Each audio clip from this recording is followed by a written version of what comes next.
কৈলাসহরের গোবিন্দপুর এলাকায় রাতের অন্ধকারে এক মহিলার সঙ্গে ঘটল ভয়ঙ্কর পরিস্থিতি। এলাকায় দীর্ঘদিন ধরে সংস্কারের অভাবে ঝুঁকিপূর্ণ হয়ে পড়ে একটি লোহার ব্রিজ দিয়ে যাতায়াত করতে গিয়ে মহিলার একটি পা হঠাৎই ব্রিজের ফাঁকে আটকে যায়। মুহূর্তের মধ্যে তার চিৎকারে এলাকায় চাঞ্চল্য ছড়িয়ে পড়ে।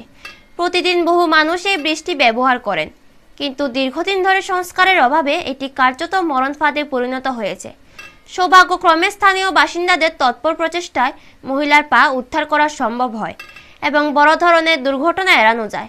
এলাকাবাসী অভিযোগ করেছেন, বহুবার সংশ্লিষ্ট দপ্তরকে লিখিতভাবে বৃষ্টির খারাপ অবস্থার কথা জানানো হয়েছে, কিন্তু এখনও কোনো সংস্কারের উদ্যোগ নেওয়া হয়নি।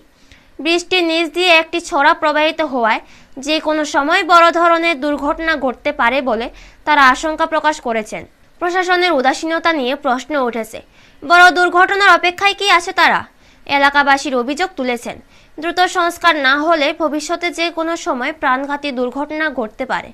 ব্যুরো রিপোর্ট, নিউজ তৎকাল 24। এটা একজন বয়স্ক ভদ্র মহিলা, প্রায় 60-65 বয়স। উনি এদিকে যাইতে সময় পুরা পা ওইদিকে ঢুকিয়েছে। আচ্ছা, ঢুকে প্রায় 20 মিনিট ধরে আটকাইয়া ছিল। অনেক কষ্ট করে এখন সবাই একটু হেল্প করিয়া বাইর করছে। এটা কোন জায়গা? সাবল দেখে যায় বার করে দিতে। আচ্ছা, এটা কোনো মানে সংস্কার নাই না? আরে কোনো সংস্কার নাই, কন্ট্রাক্টর কাজ করে একদম ফালতু কাজ করে দেয়, ওয়ান টাইম কাজ করে দেয়।